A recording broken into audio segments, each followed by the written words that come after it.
नलिका यहाँ से आने के बाद डाइजेस्टिव सिस्टम में सीधा स्टोमक में डाल के इंटेस्टाइन में चले जाती है और वो अपना वर्क करती है। उसी प्रकार से जब हम इस ट्रैकिया से जब श्वास यहाँ पर आने के बाद ये राइट लोब और लेफ्ट लोब में जो है ये चले जाती है।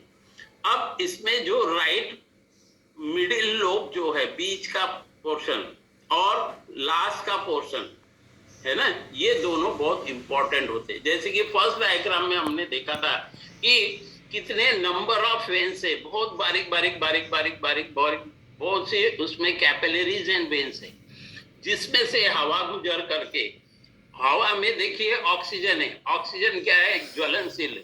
ज्वलनशील का मतलब कब क्या होता है कि जब हम फूड को ग्रहण करते हैं तो उसको बर्न करना पड़ता है, तो बर्न करने के लिए क्या है? ऑक्सीजन की आवश्यकता होती है। ओके, जब ये लंग्स में आने के बाद में ये जो कैपिलरीज जो रहती है, ये कैपिलरीज का काम बहुत इंपॉर्टेंट होता है। अब चलिए दोस्तों, मैं वापस अपने फर्स्ट डायग्राम पे जा रहा हूं। जब यहाँ पर हमने देखा ये जब हम जो ऑक्सीजन ले रहे हैं वो ऑक्सीजन जाके ब्लड में मिलता है।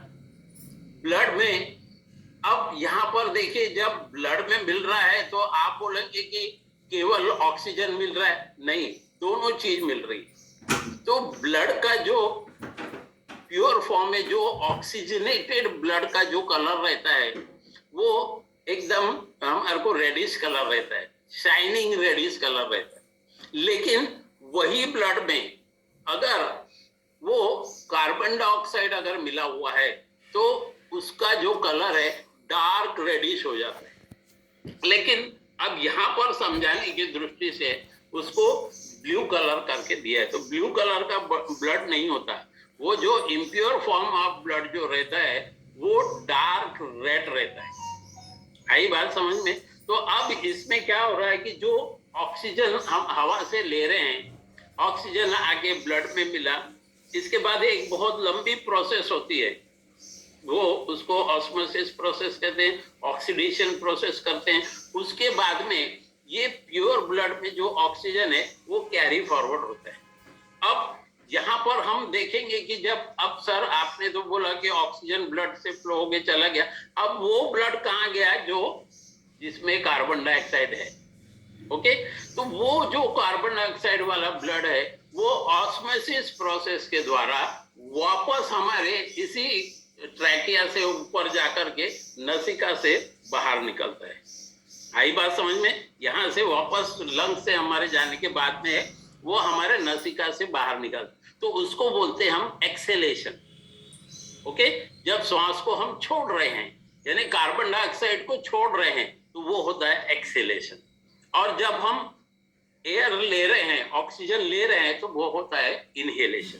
आई बात समझ में? तो ये जो ब्लड है इसका बहुत महत्वपूर्ण रोल होता है। वैसे ही यहाँ पर हमने देखा कि हार्ट में हम बताते थे, है ना, कि हार्ट जब पंपिंग करता है तो वो इम्प्योर ब्लड और प्योर ब्लड दोनों को लेता है। क्लियर?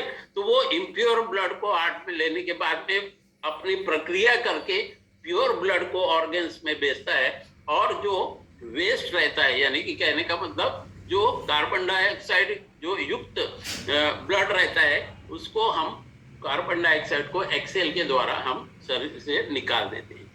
अब इसमें दोस्तों क्या हो रहा है कि जब कार्बन डाइऑक्साइड गैस हम निकल रही, तो मैंने दोनों में कलराइजेशन यहाँ पर बताया। ओके, तो इसके बीच में एक थिन मेम्ब्रेन रहता है जो ऑस्मोसिस का प्रोसेस करता है। यानी कैसा है कि अगर जहां पर ये जैसे बीच में एक पर्दा है, यहाँ पर एक डब्बा है, यहाँ एक डब्बा है। ओके, तो ये जो पर्दा है, तो यहाँ पर अगर ऑक्सीजन के मॉलिक्यूल्स ज्यादा है और यहाँ पर कार्बन डाइऑक्साइड के कम है, तो ये ऑक्सीजनेटेड क्या होगा, इसको ऑक्यूपाई करेगा, तो नेचुरली ये जो कार्बन डाइऑक्साइड के मॉलिक्यूल्स है वो बाहर निकलेंगे। ये एक प्रोसेस रहता है, इस प्रोसेस को हम एक्सेलेशन करते हैं। इसमें जो सबसे महत्वपूर्ण रोल रहता है दोस्तों,